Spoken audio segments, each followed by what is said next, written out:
Halo adik-adik, kembali lagi bersama saya Ibu Sisilia Nurani dalam pembelajaran IPA. Bagaimana kabar kalian hari ini? Semoga selalu sehat dan tetap semangat belajar ya. Nah, hari ini kita akan belajar tentang konsep gerak. Coba deh bayangkan kira-kira gerak apa saja yang sering kamu lakukan di rumah. Apakah saat ini kalian sedang belajar sambil duduk diam, atau sedang belajar sambil berjalan, atau belajar sambil menggerakkan tangan, atau semacamnya? Nah, nanti kita akan belajar tentang konsep gerak. Bagaimana definisi gerak dalam fisika.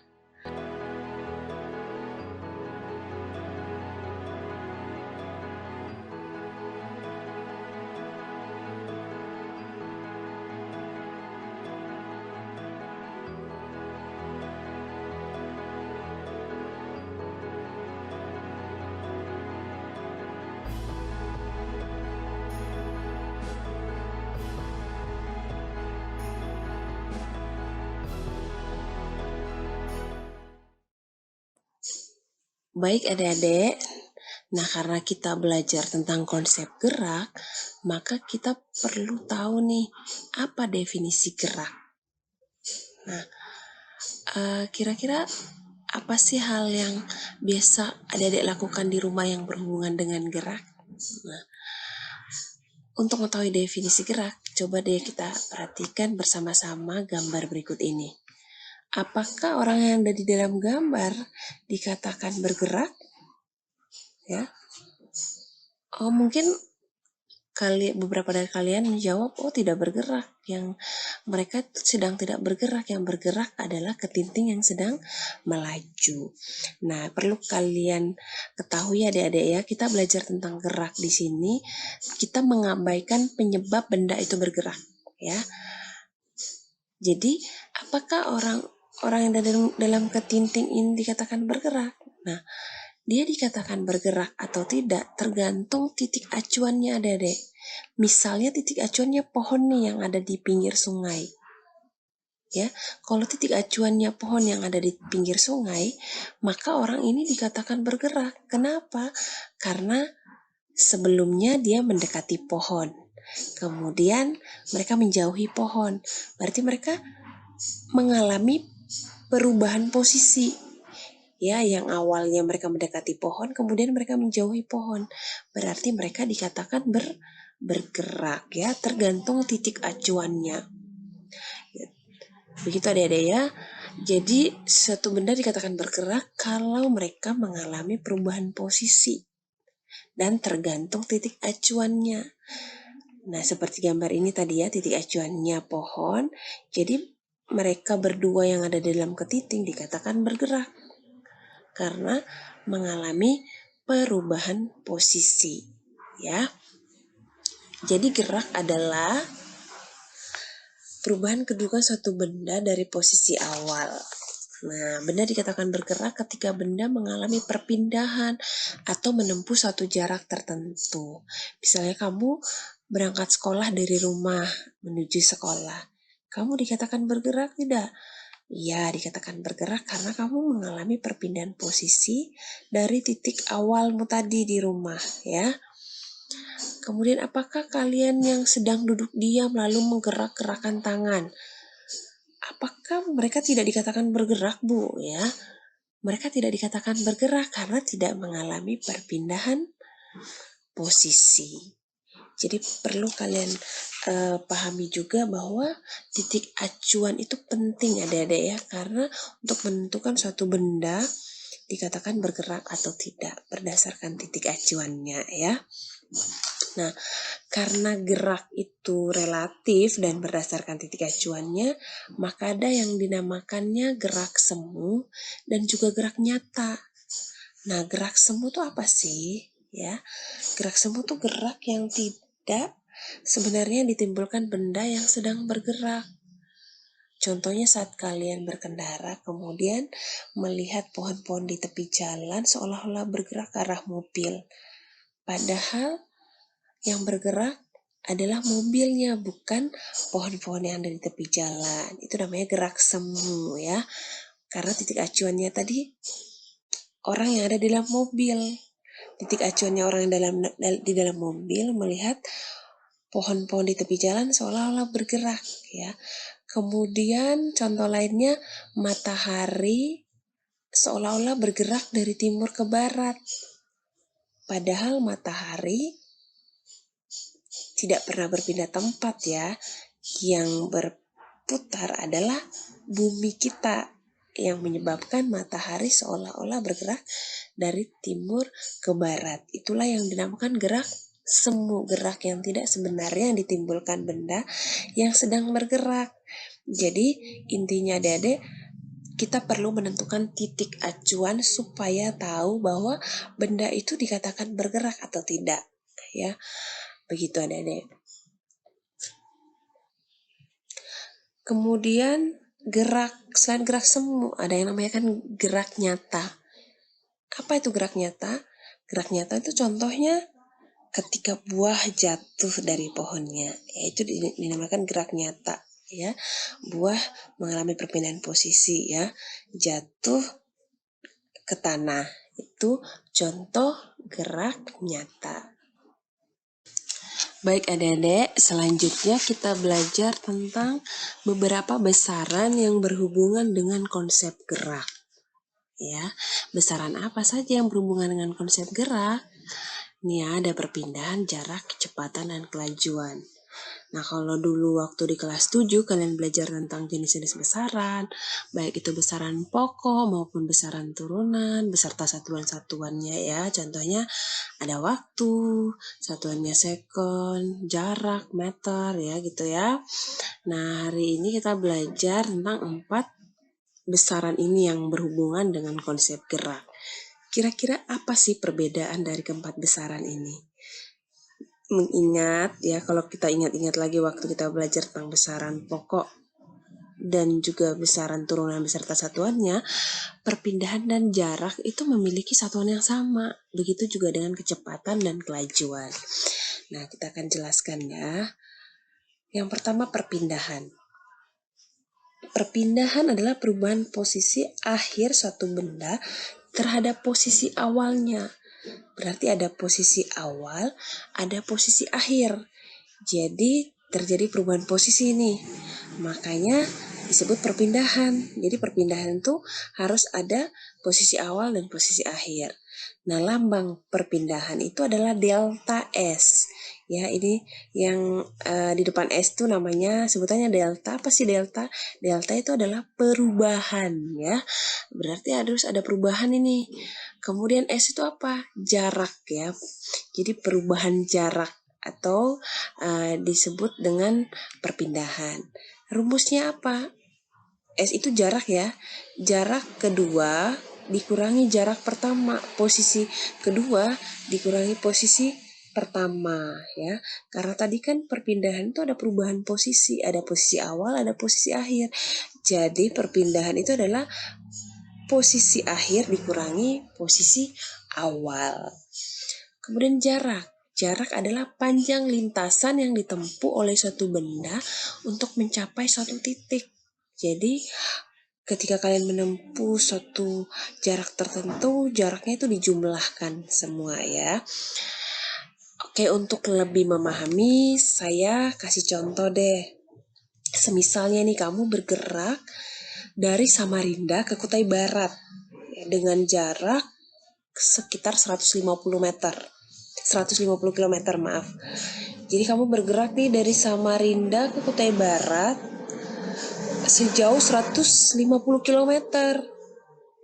Dan kamu mutar balik dari Kutai Barat menuju arah Samarinda sejauh 50 km. Kira-kira berapa perpindahan kamu? Berapa jarak kamu? Nah, kalau jarak itu kan panjang lintasan yang ditempuh. Jadi dijumlahkan semua nih.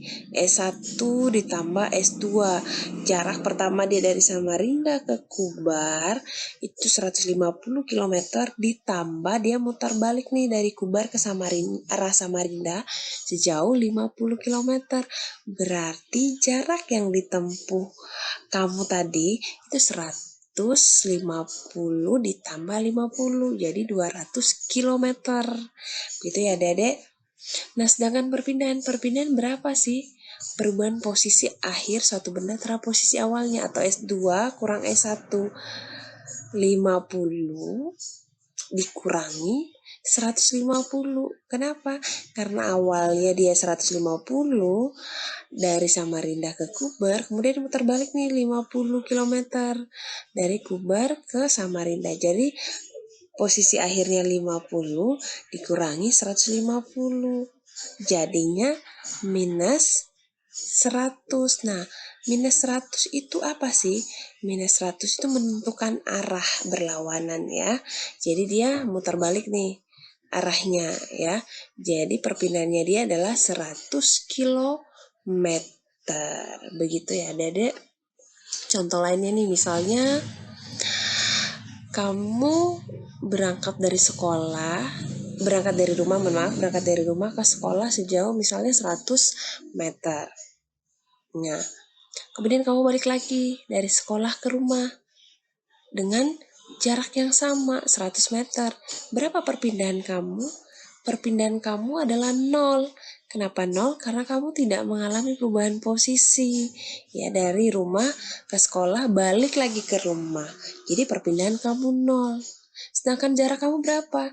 Jarak kamu dijumlahkan dari rumah ke sekolah 100 meter, kemudian dari sekolah ke rumah 100 meter. Jadi jarak kamu adalah 200 meter. Paham ya, Dedek?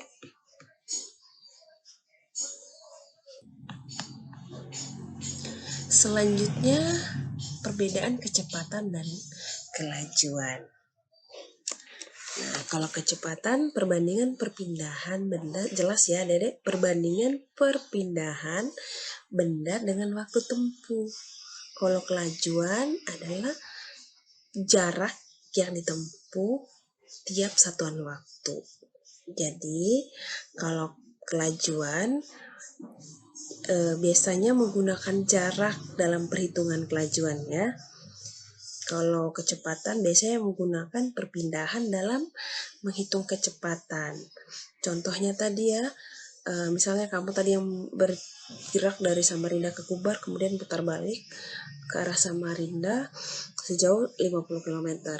Berarti kecepatan kamu berapa? Tadi perpindahan kamu 100 ya. 100 misalnya waktu tempuh kamu dari Samarinda ke Kubar misalnya 6 jam gitu ya. Misalnya 6 jam. Berarti kecepatan kamu itu adalah 100. Ya, selanjutnya masih berkaitan dengan perbedaan jarak, perpindahan, kecepatan, dan kelajuan. Ya, kalau perpindahan termasuk besaran vektor.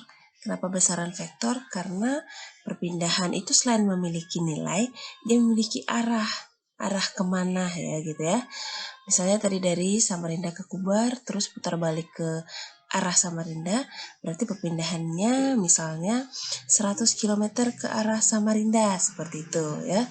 Kalau jarak, besaran skalar. Kenapa disebut besaran skalar? Karena hanya memiliki nilainya saja, jumlah lintasan yang ditempuh ya. Jadi perpindahan itu besaran vektor, jarak itu besaran skalar. Besaran vektor itu besaran yang memiliki nilai dan juga arah. Kalau jarak hanya memiliki nilai saja. Selanjutnya kelajuan dan kecepatan. Nah, untuk membedakan ini contohnya Dedek, kalau di motor itu ada speedometernya ya. Kalau speedometer itu hanya menunjukkan kelajuan, menunjukkan besarnya kelajuannya, hanya memiliki nilainya saja. Makanya kelajuan itu disebut besaran skalar ya. Selain karena dia kelajuan ini turunan dari jarak per waktu, ya karena jarak besaran skalar, maka kelajuan juga besaran skalar yang mana hanya memiliki nilai saja. Seperti pada speedometer ya, hanya menunjukkan nilainya saja. Misalnya kelajuannya 60 km per jam, tanpa menunjukkan arah kemana kita berjalan gitu ya, tanpa menunjukkan arah. Kalau kecepatan tuh biasanya ditunjukkan pada GPS, kalau adik-adik tahu ya. Jadi kalau pada GPS tuh selain menunjukkan nilai, dia juga menunjukkan arah. Seperti itu ya. Kalau kecepatan ini besaran vektor karena turunan dari mana? Perpindahan per waktu, di mana perpindahan juga adalah besaran vektor. Baik, adik-adik, selanjutnya Ibu akan memberikan satu contoh soal untuk lebih memahami tentang jarak perpindahan, kelajuan, dan kecepatan. Oke. Blawing bersepeda ke arah selatan sejauh 42 meter. Ke arah selatan. Ibu sudah sediakan ini ya, satu gambar yang menunjukkan arah selatan, timur, barat, dan utara. Jadi kalian tidak bingung. Blawing bersepeda ke arah selatan sejauh 42 meter.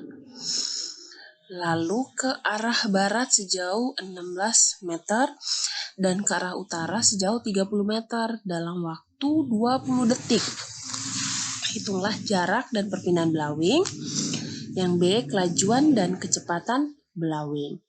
Nah, jarak sudah dijelaskan tadi ya. Jarak itu adalah jumlah lintasan yang ditempuh. Jadi jarak blawing adalah 42 ditambah 16 ditambah 30 meter. Jadi jarak yang ditempuh blawing adalah 88 meter. Mudah kan ya adik-adik? Nah, selanjutnya perpindahan. Berapa sih perpindahan blawing kalau jalur yang ditempuh blawing seperti ini? Nah, adik-adik coba perhatikan garis putus-putus yang miring. Nah, perpindahan blawing itu adalah ditarik garis dari garis finish ke garis start. Itulah perubahan posisi blawing. Kan blawing berangkat dari titik start sampai ke titik finish. Jadi perpindahan itu kan perubahan posisi dari titik awal ke titik akhir. Jadi perpindahan blawing itu tinggal ditarik nih garis titik akhirnya blawing ke titik awalnya. Disitulah perpindahannya blawing. Bagaimana cara menghitung jika perpindahannya seperti ini? Maka coba kita perhatikan pada gambar ini membentuk segitiga. Nah, karena dia membentuk segitiga, maka kita mencari perpindahan ini menggunakan rumus Pythagoras ya. Rumus Pythagoras yaitu yang ada garis miringnya ya, kemudian sisi depan dan sisi samping. Sisi depan itu yang garis putus-putus nih, yang alasnya ya. Kemudian sisi depan itu yang garis tebal. Sisi miring yang tarik garis finish ke start. Jadi rumus Pythagorasnya adalah 12 kuadrat. 12-nya dari mana? Nah, panjang garis tebal itu adik-adik yang perhatikan segitiga yang di atas ini ya, yang garis putus-putus sama garis tebal ini. Nah, itu panjangnya ada 12. Dari mana 12? Ini 42 dikurangi 30. Jadi 12 dikuadratkan rumus Pythagoras ya. Ditambah 16. 16 yang garis putus-putus alasnya ya. Garis putus-putus alasnya 16 kuadrat ya. Kenapa 16? Karena sama nih persegi ya. 16 yang di bawah, maka yang garis putus-putus juga adalah 16. Karena dia berbentuk persegi seperti itu. Jadi 12 kuadrat ditambah 16 kuadrat. Jadi 400. Jadi akar 2 dari 400 adalah 20 meter. Jadi perpindahannya blawing adalah 20 meter. Lalu kecepatan blawing berapa? Tadi sudah dijelaskan ya, kecepatan itu menggunakan perpindahan sebagai perbandingan dengan waktu. Jadi kecepatan itu adalah perpindahan per waktu. Perpindahannya tadi berapa? 20 dibagi waktunya 20 detik waktu tempuh blowing. Jadi kecepatannya adalah 20 per 20, yaitu 1 meter per second. Kelajuan blowing berapa? Tadi kelajuan adalah menggunakan jarak, jadi jarak per waktu. Jadi kelajuannya adalah 88 meter per 20 second atau 20 detik. Hasilnya adalah 4,4 meter per second. Paham ya, Dedek? Baik, adik-adik, kita selanjutnya belajar tentang jenis-jenis gerak lurus, yaitu gerak melingkar, gerak lurus beraturan, dan gerak lurus berubah beraturan. Tapi yang kita pelajari hari ini adalah gerak lurus beraturan dan gerak lurus berubah beraturan. Apa itu GLB? GLB adalah gerak benda pada lintasan garis lurus dengan kecepatan tetap atau konstan pada setiap waktunya karena tidak mengalami percepatan. Suatu benda dikatakan melakukan gerak lurus beraturan apabila memenuhi beberapa ciri atau karakteristik sebagai berikut, yaitu lintasannya berbentuk garis lurus, kecepatan benda tetap, percepatan benda 0. Itu sebagai salah satu syarat suatu benda dikatakan melakukan gerak lurus beraturan. Tapi ini jarang sekali terjadi dalam kehidupan sehari-hari, adik-adik.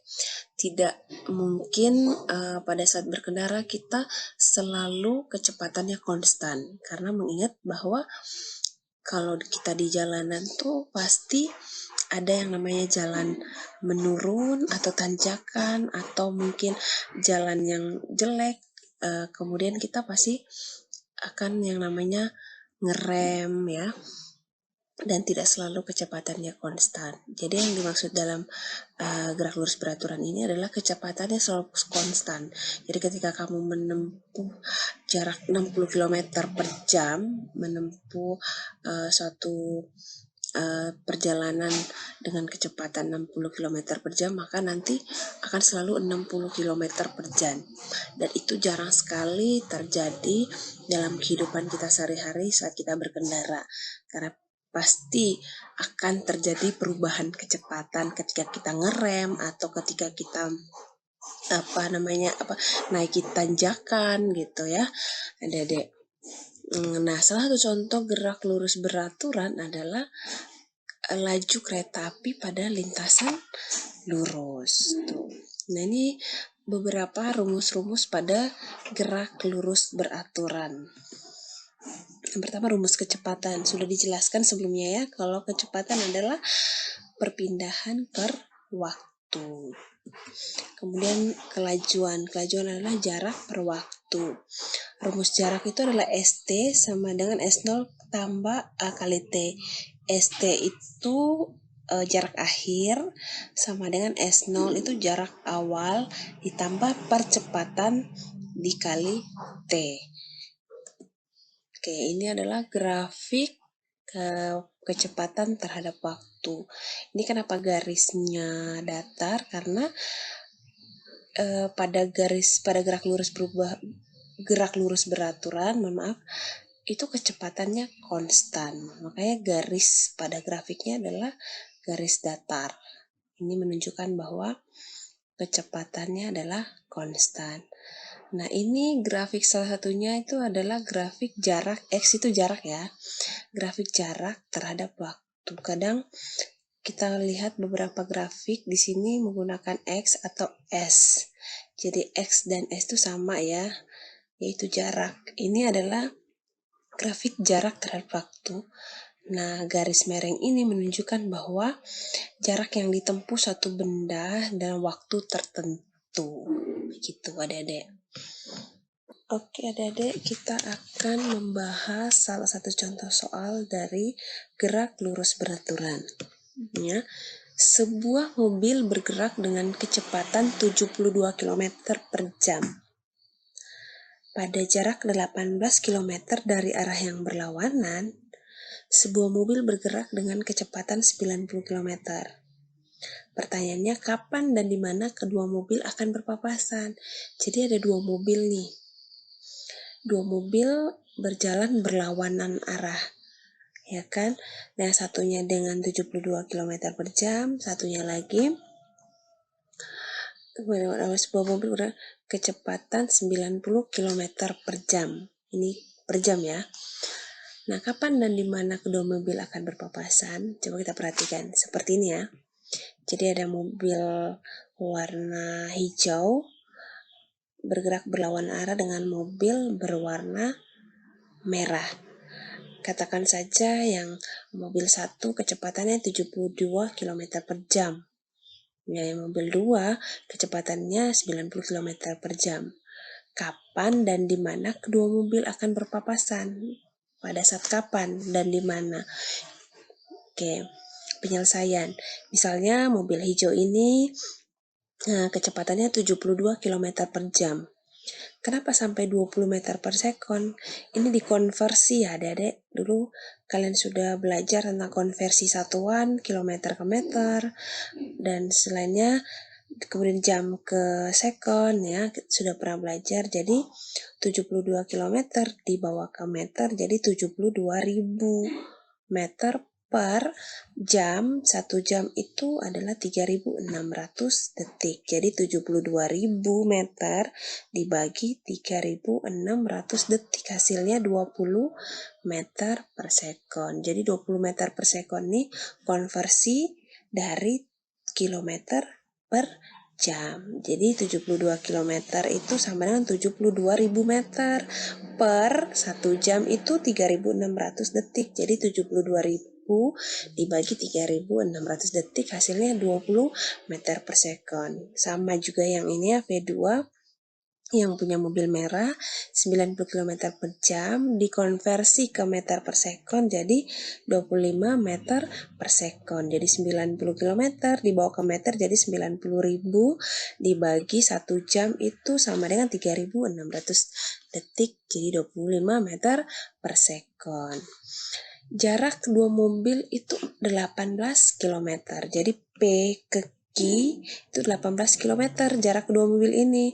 Nah, 18 km dibawa ke meter jadi 18.000 meter. Nah, kita misalkan ya Dedek, misalkan titik R itu adalah nanti tempat mereka bertemu, berpapasan. Berarti kalau di titik R mereka bertemu berarti jarak sekarang ya kedua mobil itu adalah P di PR ditambah R ke Q, ya kan? Jarak kedua mobil sekarang sebelum berpapasan itu berarti PR ya, jarak PR ditambah jarak RQ. Dengan PQ itu adalah PR tambah QR. Jadi PR ini diganti ya rumusnya ya. PR itu kan jarak PR sama dengan V kali T. Kok V kali T? Kenapa? Catatannya karena V itu kan rumusnya S per T. Jadi kalau yang dicari jarak maka S sama dengan V kali T. Jadi jarak P ke R itu adalah V1 kecepatan mobil ini, mobil hijau dikali waktu tempuh. Oke.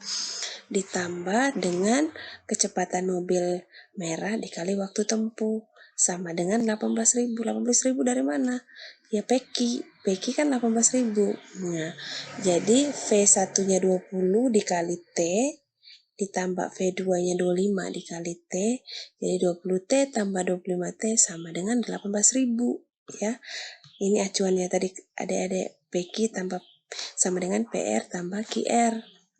Nah, 20 karena variabelnya sama-sama T, maka bisa dijumlahkan nih, 20 ditambah 25 sama dengan 45 T. 45 T sama dengan 18.000. Jadi T itu waktu ya Dedek.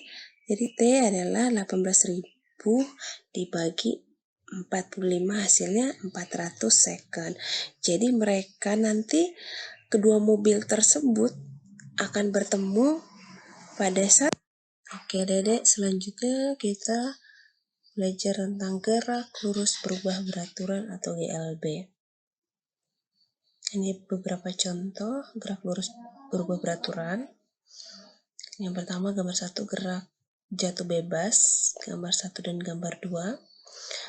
kemudian ada yang namanya GLB diperlambat, ada namanya GLB dipercepat. Ya. GLB adalah gerak benda pada lintasan garis lurus yang kecepatannya mengalami perubahan secara tetap dalam waktu tertentu. Ini yang biasa kita alami dalam kehidupan sehari-hari ketika kita berkendara. Ya, selalu mengalami gerak lurus berubah beraturan karena kecepatannya pasti selalu berubah-ubah ya, tidak selalu konstan. Ini grafik GLBB, ini GLBB dipercepat ya, GLBB dipercepat ketika ini ada gambar seorang anak bersepeda di jalan turunan ya. Kemudian GLBB diperlambat, ini percepatan dipercepat, ini percepatan diperlambat. Itu ya grafiknya. Grafik S terhadap T, kalau GLBB dipercepat, kemudian S terhadap T, GLBB diperlambat. Nah, ini V terhadap T, GLBB dipercepat. Kalau ini V terhadap T, GLBB diperlambat. Jadi ada gerak lurus berubah beraturan tuh, ada yang namanya gerak GLBB dipercepat, ada yang namanya GLBB diperlambat ya.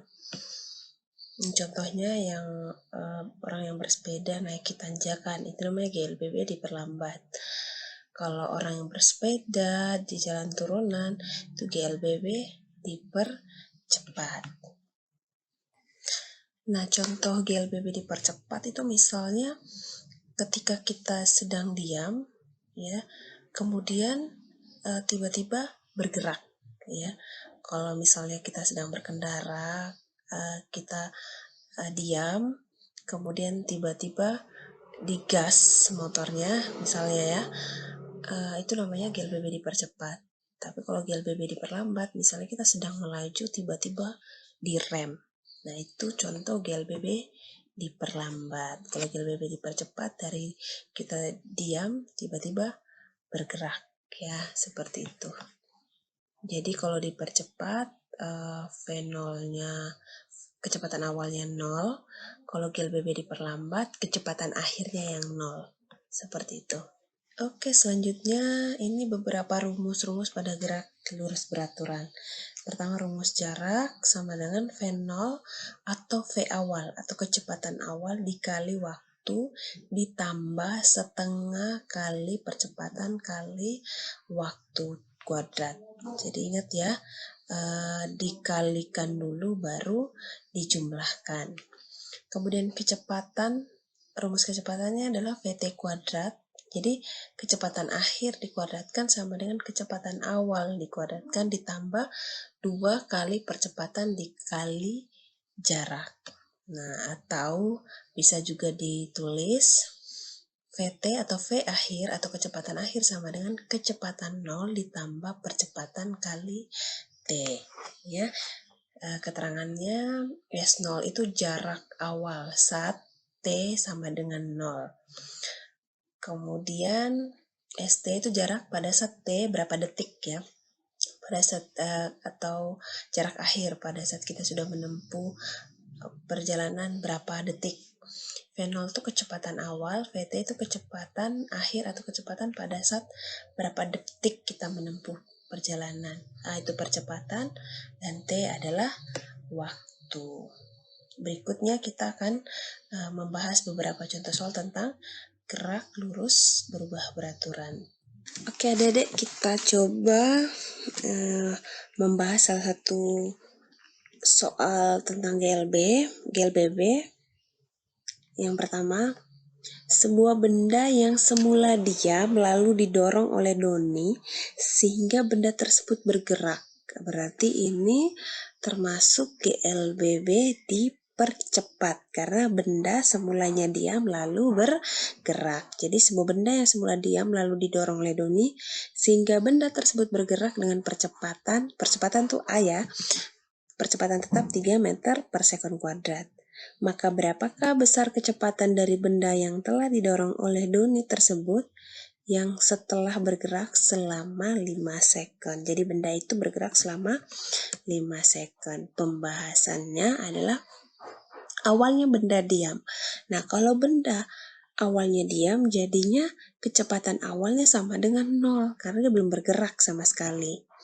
Nah, kemudian percepatan atau A-nya adalah 3 meter per sekon, waktunya adalah 5 sekon.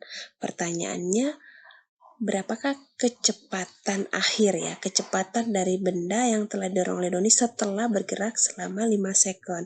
Tadi sudah dijelaskan tadi ya pada keterangan sebelumnya kalau VT itu adalah kecepatan akhir atau kecepatan setelah benda menempuh jarak pada waktu tertentu ya, pada berapa detik. Jadi yang ditanya adalah kecepatan akhir atau VT, kecepatan dari benda setelah bergerak selama 5 sekon. Jadi rumusnya adalah tadi sebelumnya sudah dikasih tahu ya, rumusnya adalah VT sama dengan V0 ditambah A kali T. Jadi karena V0-nya 0, kita masukkan ya, substitusikan jadinya 0, V0-nya 0 ditambah 3, A itu percepatan sebesar 3 meter per sekon dikali 5 sekon. Jadi dikali dulu adik-adik, jangan ditambah dulu ya. 3 dikali 5 itu 15 meter per sekon ditambah 0. Jadi besar kecepatan dari benda yang telah didorong oleh Doni setelah 5 sekon adalah 15 meter per sekon. Oke, selanjutnya yang merupakan peristiwa yang menunjukkan contoh dari GLBB diperlambat adalah titik-titik. A. Bola tenis menggelinding di atas tanah. B. Ayah bersepeda menuruni jalan turunan. C. Es meluncur di papan yang meluncur. D. Bola menggelinding di puncak bukit ke lembah. Nah, jawabannya adalah, perlu diketahui juga ya, GLBB diperlambat itu seperti apa. Jadi GLBB diperlambat jika benda bergerak pada lintasan lurus dengan kecepatan yang berkurang ya. Jadi awalnya laju, tiba-tiba kecepatannya menurun atau berkurang ya. Seperti Ibu telah kasih contoh tadi, kita bergerak dengan satu kecepatan tertentu, tiba-tiba direm ya. Jadi bola tenis yang menggelinding di atas tanah lama-kelamaan akan berhenti. Nah, contoh tersebut merupakan contoh gerak lurus berubah beraturan diperlambat karena kecepatan benda akan berkurang. Nah, bola tenis menggelinding di atas tanah itu salah satu contoh gerak lurus berubah beraturan diperlambat karena kecepatan bola tenis akan berkurang. Ayah bersepeda menuruni jalan turunan itu termasuk gerak lurus berubah beraturan dipercepat ya. Kemudian es meluncur di papan yang meluncur. Nah, es yang meluncur di papan yang meluncur berarti termasuk GLBB dipercepat. Bola menggelinding di puncak bukit ke lembah itu juga termasuk GLBB dipercepat. Semoga dipahami ya adik-adik.